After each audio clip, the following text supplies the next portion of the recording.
Mike is muted. Hello, everyone. Hey, welcome We're back. back. Yes. So today we would like to address a question that we have gotten recently, and this is not an uncommon question for us. We've actually talked about this, dealt with this in other videos, other times, but I think it is helpful to return to that. And the question is, how can your childhood be affecting your business? And I know that is what we're working, that's what we're doing in order to help people get out of that place of being stuck. Mm-hmm. So I think helping us be able to make that link, I think it would be important for us to kind of dive into perhaps a case study, Mm-hmm. Of one of our clients that I think kind of exemplifies how this is working or making that connection. And I know that as we were kind of going through that, you had a thought about Mm-hmm.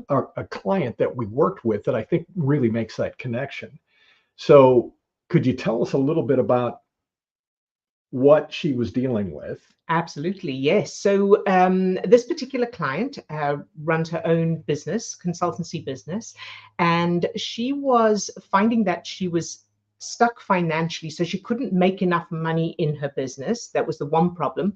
The second problem she was having was around procrastination. So she was working really hard, and she's very passionate about what she does, and she was trying really hard, but there were certain tasks that she needed to get that she was having to try and force herself to do.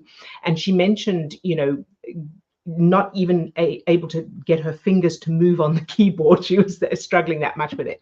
But the money thing as well, the repeating pattern of financial struggle in her business and not able to make enough. She mentioned that she'd done a whole lot of other things in the past. So yeah, I was just going to ask, what was she engaged in? What was she doing to actually try to get past the stuckness? Because we're all doing that kind of thing, whether in our business or life in general. What kind of things was she doing and not finding any success with?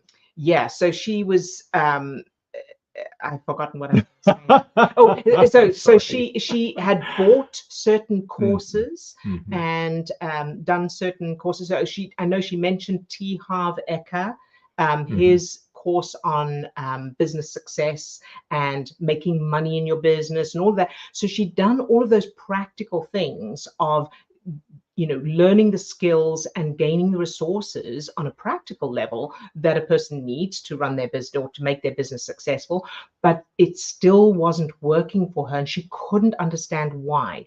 She'd looked at her limiting beliefs around money and that kind of thing. She changed stuff from on a personal development level, but she just couldn't seem to move forward anyway.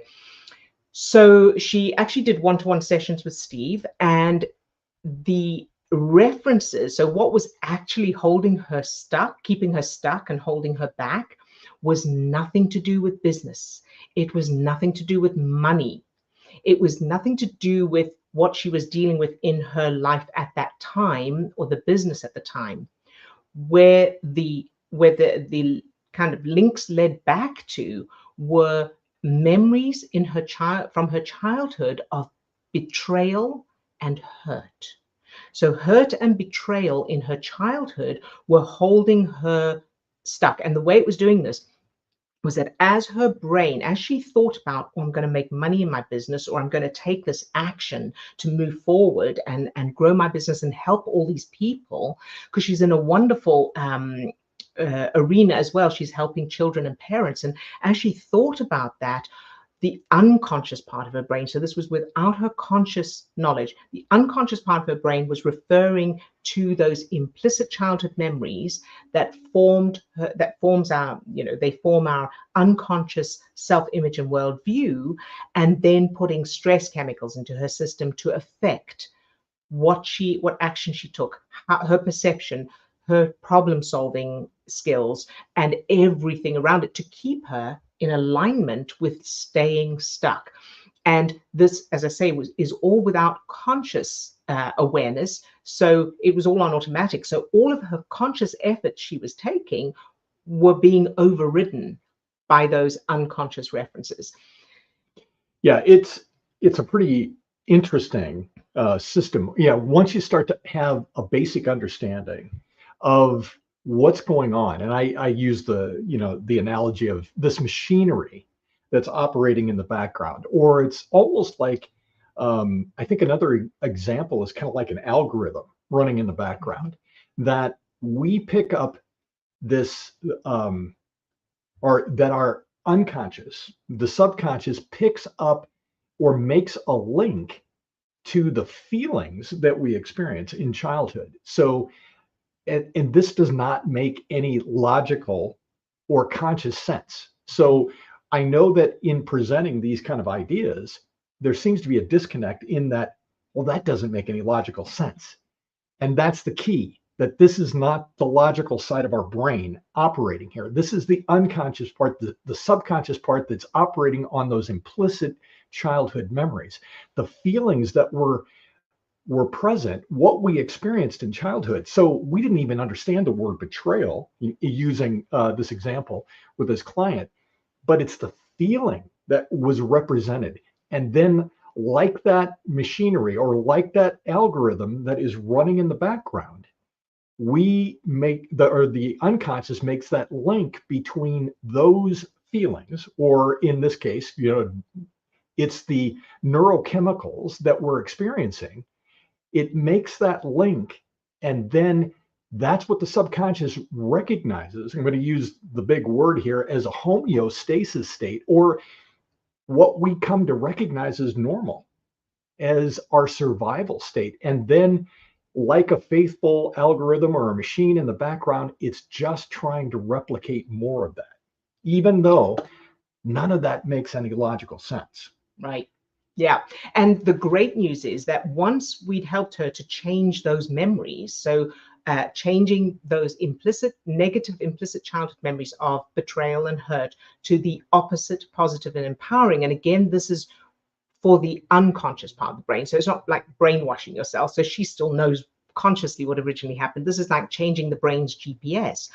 What then happened automatically and naturally was she found herself excited to do the things that she needed to do. Mm-hmm. So she changed those financial patterns as a knock-on effect, because now, instead of sitting frozen and unable to move, or feeling stressed, or not able to take the actions she knew she needed to take, the new childhood memories, the new coordinates in her brain's GPS meant it was automatic and natural.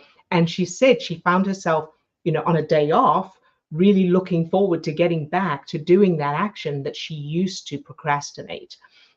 And so that of course made a huge difference in her business and the financial side of it. And the really encouraging part, of the fascinating part about this, is that it didn't take long for that to happen. And I know that, we worked for about 4 weeks on that, and she was seeing significant transformation and change within that amount of time. So going from that place of stuckness to that place of being able to move forward and actually seeing tangible change, it doesn't need to be this years-long process. Absolutely. So we have a free masterclass that you can attend, and if I can find it, there it is. And the link is in the description. So if you register for that, it's a new one that we actually have put together, and it'll go through how those links happen, and what you need to do to change them, to change your brain's GPS to match the results you want to achieve, like our client did. So I hope that was helpful in terms of starting to make that connection of how our childhood and what we experience in childhood is actually having an impact on our life, our business, on a daily basis at a subconscious level. Yes, indeed. And as always, let us know if you've got any questions or if you have any topic requests, and we will see you next time. Bye-bye now. Bye for now.